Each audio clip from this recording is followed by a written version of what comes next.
కొత్తవలస మండలం కుష్టు వ్యాధిపై ఇంటింటికి సర్వే మరియు అవగాహన కార్యక్రమం ప్రాథమిక ఆరోగ్య కేంద్రం బియ్యంపేట పరిధిలో గల తుమ్మికాపల్లి గేట్ ప్రాంతంలో లెప్రోసీ కేసు డిటెక్షన్ కాంపెయిన్ అలాగే స్పెషల్ డ్రైవ్లో భాగంగా కుష్టు వ్యాధిపై ఇంటింటి సర్వే నిర్వహించి ప్రజలకి వ్యాధి లక్షణాలు వ్యాప్తి తీసుకోవాల్సినటువంటి జాగ్రత్తలపై అవగాహన కల్పించినట్లు హెల్త్ సూపర్వైజర్ ఈశ్వరరావు తెలిపారు. శరీరంపై రాగి రంగులోని గాని గోధుమ రంగులోని గాని స్పర్శలేని మచ్చలు ఉంటే కుష్టు వ్యాధిగా అనుమానించవచ్చు అని తెలిపారు.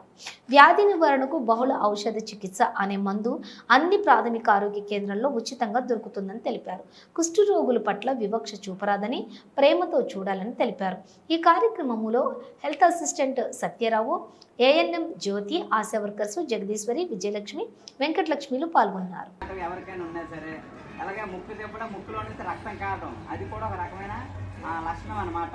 అలాంటివి ఏవైనా జరిగినా, అలాగే కాళ్ళు చేతులు తిమ్ముళ్ళు, చెప్పులు వేసుకుంటాం అనుకోండి జారిపోతాయి, మనకు స్పర్శ తెలియదు, కాలుకి స్పర్శ తెలియదు, కాళ్ళు జారిపోతుంటాయి. అలాగే చల్లన లేదు వేడి వస్తువులు ఏవైనా పట్టుకోవడం అనుకోండి, మన మామూలుకైతే నొప్పి తెలియదు, అమ్మ వేడి కొంత కాలిపోయింది. కానీ ఆ పుష్టి వ్యాధి లక్షణాలు ఉన్న వాళ్ళకి స్పర్శ తెలియదు, వేడి కొట్టుకున్నా చల్లని కొట్టుకున్నా తెలియదు, మేకు గుచ్చుకున్నా ముందు గుచ్చుకున్నా రాయి గుచ్చుకున్నా ఏటనేది వాళ్ళకి స్పర్శ తెలియదు. అలాంటి లక్షణాలు ఎవరికైనా ఉన్నా సరే, అలాగే చేతి నుంచి ఏదైనా పట్టుకుని అనుకో జారిపోతుంటే మనకు తెలుస్తుంది జారిపోయింది, వాళ్ళకి తెలియదు జారిపోతుంటే కొట్టొస్తుంది తెలియదు, నరాలు డ్యామేజ్ వల్ల. అలాగే కాళ్ళు చెప్పులు జారిపోవడం, అలాగే తెలియకుండానే చేతులు కాళ్ళలో బొబ్బలు, అంటే మనకి కాలిపోయిన బొబ్బల్లాగా కాళ్ళు చేతులు బొబ్బలు ఎలాగా వచ్చేస్తాయి. అలాంటి లక్షణాలు ఏమైనా ఉన్నా సరే, చేతి కాళ్ళు వంక ఏవైనా వస్తువు పట్టుకోని అనుకోండి వేడి నీళ్ళు, అక్కడ స్పర్శ తెలియదు కాలిపోయినట్టుగా, మనకైతే తెలుస్తుంది స్పర్శ లేదు.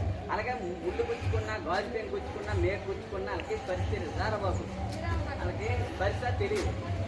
అలాగే చెప్పులు వేసుకున్నా ఇలాగే జారిపోతాయి, స్పర్శ తెలియదు, అంటే జారిపోయిన విషయం తెలియదు. అలాంటి సిములు కానీ ఏదైనా ఉంటే వెంటనే నరాల డాక్టర్ చూపించుకొని మనం టెస్ట్ చేయించుకోవాలి. ప్రతి దానికి ఏదో పరిష్కారం ఉంటుంది. చాలామంది ఏంటంటే ఇప్పుడు ఈ లెప్పర్సీ వ్యాధి ఉంది, అది ఒకప్పుడు పెద్ద జబ్బు అని, ఇప్పుడు అన్ని మందులు వచ్చి 6 మాసాల నుంచి సంవత్సరం వరకు మందులు వాడితే అన్ని గవర్నమెంట్ ఫ్రీగా ఉచితంగా ఇస్తారు. ఇది తగ్గించుకోవాలి. ఇప్పుడు అన్ని మన తగ్గాయి కాబట్టి పర్వాలేదు, అక్కడక్కడ కొన్ని కేసులు నమోదు అవుతాయి. దాని గురించి మరొకసారి ఈ 3 రోజులు ఈ జాతీయ కుష్టి వ్యాధి నివారణ కార్యక్రమం భాగంగా ఈ లెప్పర్సీ కేసు డిటెక్షన్ క్యాంపెయిన్ అని చెప్పేసి ఈ సర్వే చేయడం, ఇంటింటికి వెళ్ళి ఎవరికైనా మచ్చలు మాకేం మచ్చలు అంటారు. కానీ అది చూసి సోపు మచ్చలు ఉంటే ప్రమాదం కాదు. ఎండలోకి వెళ్ళి చాలామంది సోపు మచ్చలు పెరుగుతాయి, అది దురద వస్తాయి, పోతాయి. అదే గట్టి తామర ఉంటాయి అనుకోండి, దురద వచ్చి గోస్తే దురద వస్తాయి, ఆ ఆయింట్మెంట్ రాస్తే తగ్గిపోతాయి. కొన్ని మచ్చలు ఏంటంటే ఇలాంటి మచ్చలు తక్కువ, అవి పెద్ద పెరిగితే ఎలాగా సైజు పెరుగుతాయి, నరాలు డ్యామేజ్ అయితే ఏళ్ళు ఇలా వంగిపోతాయి కొన్నాళ్ళకి. అంటే మచ్చ నుంచి అది నరాలు డ్యామేజ్ అవ్వడానికి 2 సంవత్సరాలు పడుతుంది, 2 నుంచి 5 సంవత్సరాలు పడుతుంది. అప్పుడు బయటపడుతుంది అంత లక్షణం. అంతవరకు మనకి ఏం తెలియదు. చాలామందికి పొగరు ఉన్న కాలు తిమ్మిడి ఎక్కుతాయి, కాలు మంటకుంటాయి, నరాలు వీక్నెస్ వచ్చింది అనుకోండి, కొంట్రాపు లక్షణమైన కొంట్రాపు కొట్టుకుంటుంటాయి మన నరాలు వీక్నెస్ వల్ల.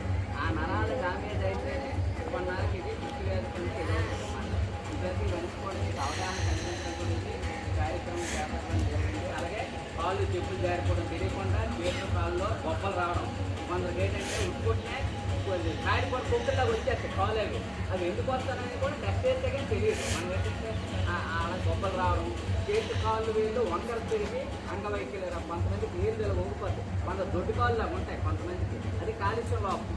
కొంతమందికి ఏంటంటే ఏళ్ళు అవి సపోజ్కి ఇలా మన దండం పెడతాం అనుకోండి, ఇలా జారిపోతుంది, చెయ్యి ఒకటి ఉండదు, ఇలా అన్నాం అనుకోండి ఏం ఇలా జారిపోతుంటారు, ఇలా జారిపోతుంది. ఇలా నమస్కారం పెట్టినప్పుడు ఇలా ఏళ్ళని కరెక్ట్గా ఉన్నాయి లేదా, కొంతమంది ఏళ్ళు జారిపోతాయి, ఉప్పు అయిపోతుంది.